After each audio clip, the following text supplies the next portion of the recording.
Adult film. Actress Bambi Woods starred in one of the most infamous movies of the 1970s, only to seemingly disappear from the face of the earth just a few years later. It's one of Hollywood's most enduring mysteries, and it's never officially been solved. So today we're reopening the case of the bizarre disappearance of Bambi Woods. But before we get started, be sure to subscribe to the Weird History channel. After that, leave a comment and let us know what other disappearances you would like to hear about. All right, her films may not be safe for work, but this video should be okay. In 1978, Bambi Woods starred in the highly publicized adult film Debbie Does Dallas, and her real-life experiences trying out for the Dallas Cowboys cheerleading squad allegedly informed its plot. In case you're not familiar, Debbie Does Dallas centers on Debbie, a young cheerleader who wants to join the nationally famous Texas Cowgirls squad, but lacks the funds to make it to tryouts. So Debbie starts trading intimate favors for cash in hope of chasing her dreams. It's a classic hero's journey story structure when you think about it. Additionally, many of the scenes were filmed in the library at the Pratt Institute and Brooklyn College. The filmmakers did ask permission to film at both locations, but apparently they did not reveal the kind of movie being made. Maybe they could have said it was for a human anatomy class. The Texas Cowgirls cheer uniforms in the film are nearly identical to the actual Dallas Cowboys cheerleading uniforms of the time, and the NFL team was not pleased. The Dallas Cowboys quickly sued the filmmakers for copyright infringement, but the filmmakers used the lawsuit in their favor, believing it would bring them publicity. With a lawsuit from one of the most popular NFL teams, the movie gained national attention and sold 50,000 copies after its theatrical debut.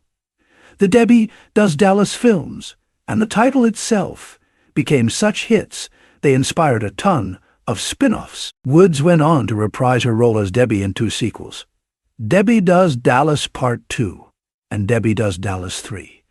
The final chapter, released in 1981 and 1985, respectively. Weird that they titled the last one like a Friday the 13th movie. Well, maybe it isn't that weird. Debbie Does Wall Street came out in 1991, and in 2000, Debbie Does New Orleans released on video. In 2007, Vivid Entertainment debuted a film called Debbie Does Dallas again. Even an off-Broadway musical, Debbie Does Dallas the Musical, arrived in 22, though that has the tone of a satirical comedy and replaces the adult scenes with musical numbers. 5.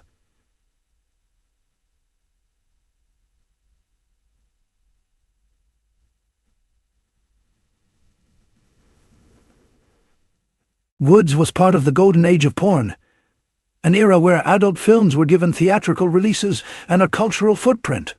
No, really. X-rated movies used to have opening weekends, like Batman. But while profits were high, production regulations were non-existent, and the safety of the performers was rarely considered.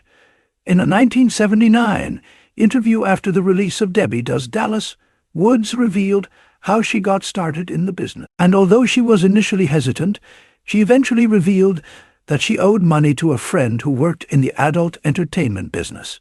The friend talked her into making a film so Woods could pay back the loan. She goes on to say that making the movie was uncomfortable, and that it was strange to be filmed doing the movie's X-rated scenes. Many assumed Woods' rising star would make her a household name in the film industry, and she did paddle around in Studio 54, Andy Warhol's preferred nightclub, and a hotspot for popular entertainers of the day.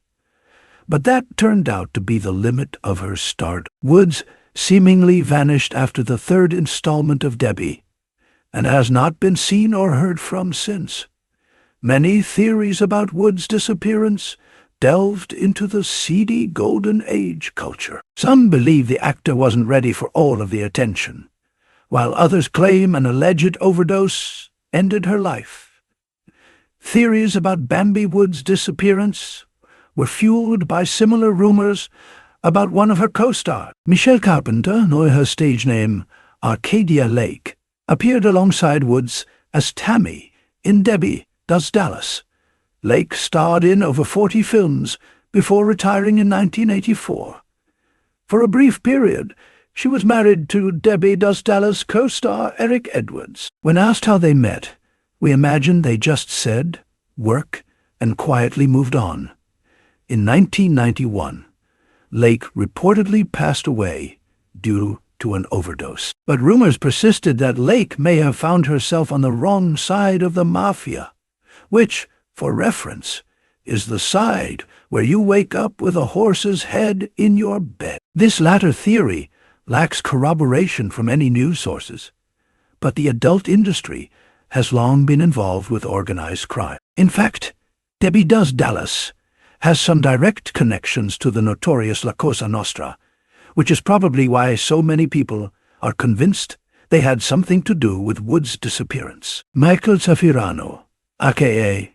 Mickey Z, that's a solid mobster name, was a producer on Debbie Does Dallas and a high-ranking boss for the Bonanno crime family. He secretly owned the Pussycat Theater in New York City, one of the many adult film-centric theaters in the 70s, where Debbie was a main attraction upon release. The FBI began investigating Zafirano and his business ventures in 1978. In 1980, the FBI possessed enough evidence against him to serve him a warrant.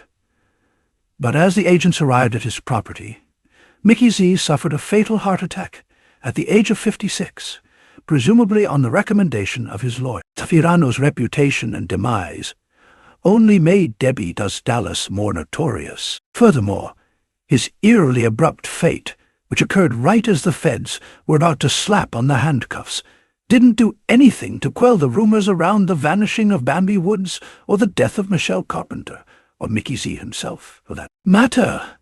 Did Zafirano really experience cardiac arrest? Or did he take himself out to avoid capture?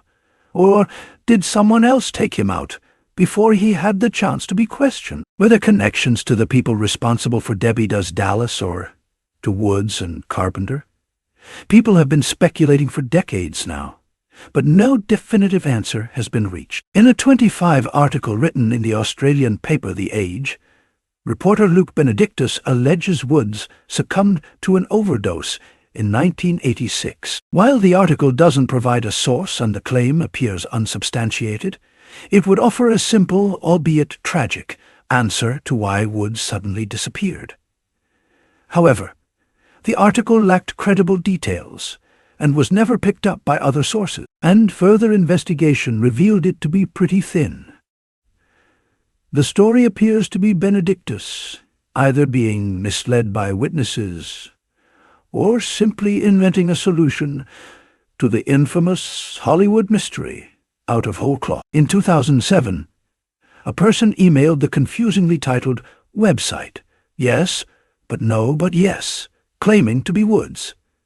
The individual agreed to an interview, but didn't provide any means of proving their identity. In the interview, the alleged Woods said they got out of the adult film industry by choice and went back home to live with their parents for a few years before getting married. The person went on to claim that they resided in California with their husband of 20 years and their teenage children. The person said they didn't have to rely on their past career because they were well off financially. They also claimed to have been recognized many times over the years as Woods, but less so as they've grown older. While it was certainly plausible that the interview subject was indeed the long-lost actress, the alleged Woods was similarly lacking in specific details, and nothing supplied in the interview gave any definitive answers. At the end of the day, it seems more likely that this interview was conducted by an imposter, either a fan wanting to provide closure to the story for other fans, or just someone looking for notoriety. Drug problems and overdoses within the world of adult entertainment remain common. In the 2005 documentary Debbie Does Dallas Uncovered, Jim Clark, the director of the original film, claimed Woods did use drugs, but didn't say she died. Also in the documentary, Clark revealed a private investigator was hired to look into Woods's whereabouts. After learning her real name, which was not mentioned in the documentary, the investigator looked into the actor's background and contacted her family members. The investigator allegedly found Woods living a private life in the Des Moines, Iowa area.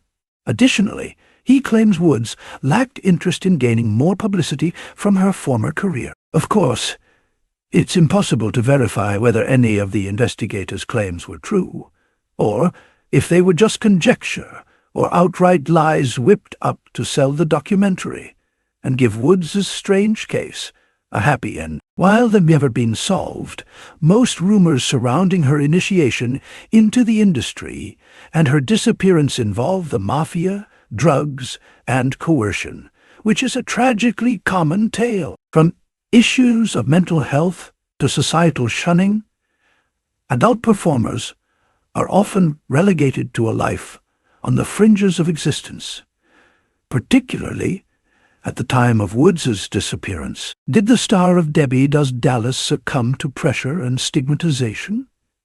Did she fall victim to the dangerous moneyman behind her hit film?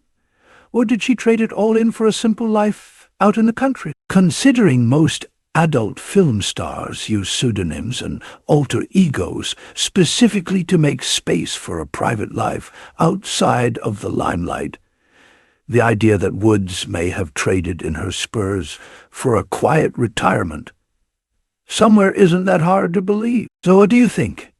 Is Bambi Woods still out there somewhere? Let us know in the comments below. And while you're at it, check out some of these other videos from our weird history.